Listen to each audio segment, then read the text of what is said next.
Bonjour chers compatriotes.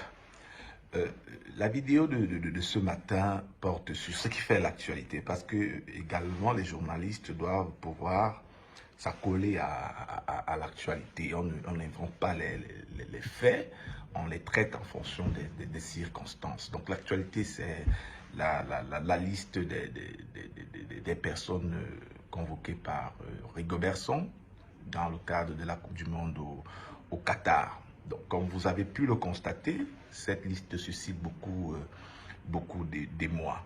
Mais avant de commencer, il est important de clarifier quelque chose. Les Lions indomptables, c'est une propriété du Cameroun, de l'État du Cameroun et des Camerounais. Les Lions indomptables n'appartiennent pas à des individus, à un individu ou à une fédération. Ça veut dire que tous les actes qui sont pris par cette fédération, qui sont pris par des individus qui ont en charge le management et la gestion des Lions indomptables, ces actes sont pris au nom des Camerounais, au nom de l'État du Cameroun. Dans cette configuration, quel que soit le cas de figure, positivement ou négativement, nous en sommes comptables.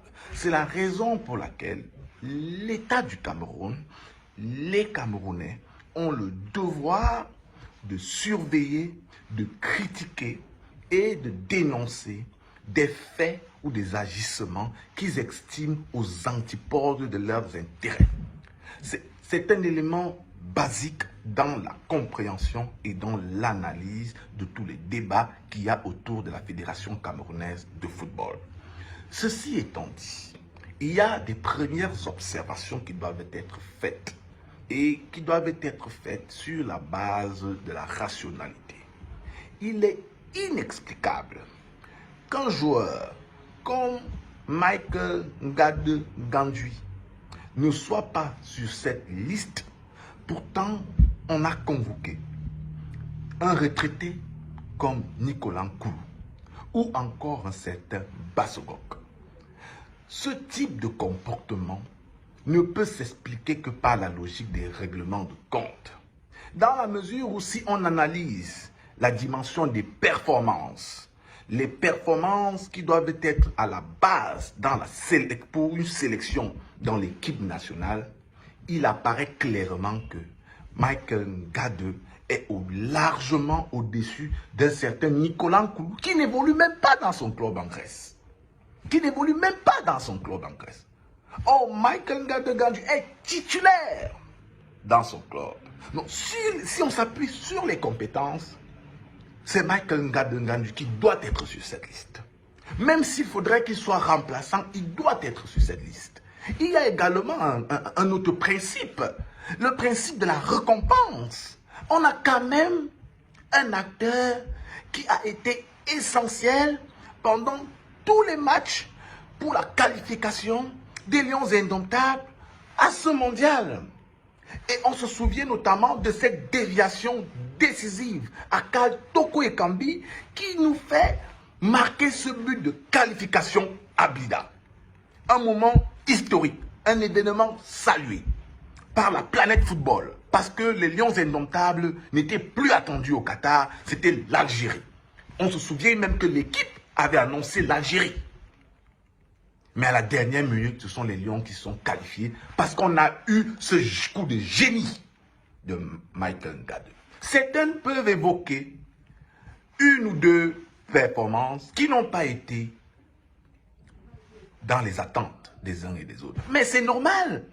Personne n'est performant tous les jours, même quand vous allez au travail, même quand vous allez en classe, vous n'avez pas les mêmes aptitudes, vous n'avez pas les mêmes performances tous les jours.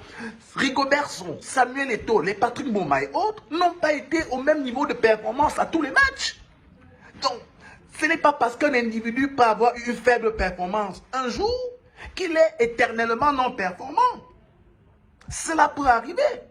Mais il est d'autant plus inexplicable que ce joueur qui a été décisif pour notre participation au mondial soit recalé au profit des joueurs qui étaient absents. Je dis bien qui étaient absents parce que Nicolas Nkoulou n'a même pas participé à ces qualificatifs. C'est inadmissible et il faut dénoncer cela. Des gens qui veulent gagner, Des gens qui veulent réussir ne peuvent pas s'encombrer de ce type de manquement. Ce type de manquement illustre très bien un niveau de personnalisation dans la gestion du management, mais également un niveau de règlement de compte. Pourquoi je parle de règlement de compte? Parce que cela fait plus de 2 mois qu'il y a déjà des rumeurs qui évoquaient la non-participation de Michael Ngade, mais également de Zambo Anguissa.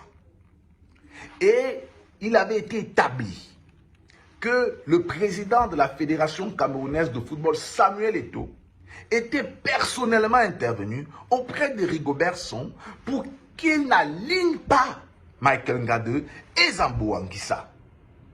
Rigobert Song avait refusé la première fois. Il avait aligné Michael Ngade. Mais Michael Ngade n'a pas eu la performance qui était attendue.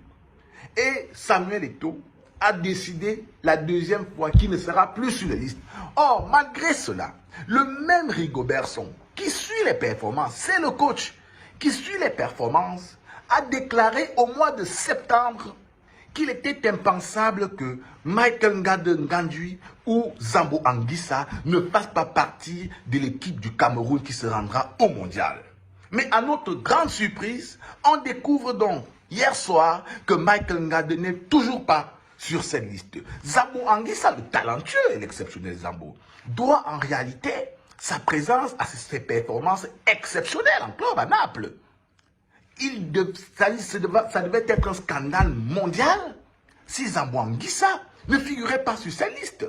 Mais dans l'esprit de Samuel Eto'o, Zambo Anguissa ne devait pas y être, mais il a eu peur. Il a eu peur du séisme planétaire dans le monde du football que l'absence de Zambo Anguissa aurait créé. Mais pour pousser le débat plus loin et l'analyse plus loin, il faut dire la vérité aux Camerounais. Il faut dire la vérité au peuple camerounais. Eto'o règle simplement ses comptes. Pourquoi le choix de Nicolas Nkoulou? La femme de Nicolas Nkoulou est la cousine de Samuel Eto'o.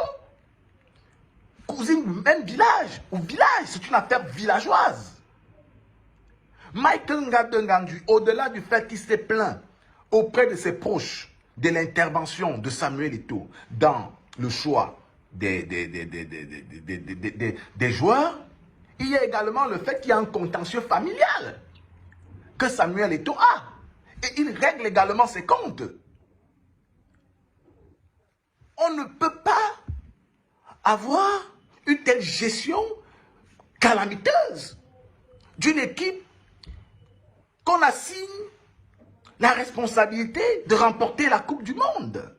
Mais regardez encore l'attitude de Samuel, de Rigobert Song, autant pour moi. C'est très triste.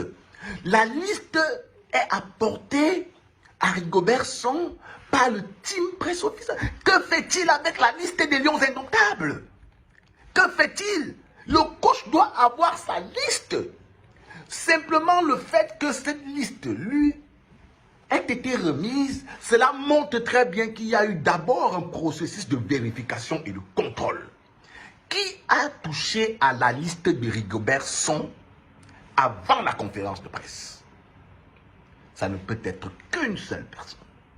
Ça ne peut être qu'une seule personne. Et c'est cette personne qui a validé les noms de tous ceux qui étaient présents sur cette liste. On ne peut pas réussir dans ces circonstances. La réussite, ce n'est pas la sorcellerie. La réussite impose beaucoup de rigueur, beaucoup de transparence et parfois de l'honnêteté. La réussite nécessite la récompense de ceux qui méritent. Il est évident que Nicolas Nkoulou ou encore Basso Gok ne devaient pas être sur cette liste. À moins qu'on puisse nous convoquer des arguments mystiques, les sélections de ces deux personnages relèvent simplement d'un processus villageois. Et il faut le dire clairement dans ce pays, car les Lions indomptables n'appartiennent ni à la FECAFOOT, ni à Samuel Eto'o, mais au peuple camerounais. Leurs victoires, tout comme leurs échecs, nous incombent. Il est donc temps que ces gens ne puissent plus privatiser un patrimoine national. Ainsi va la République.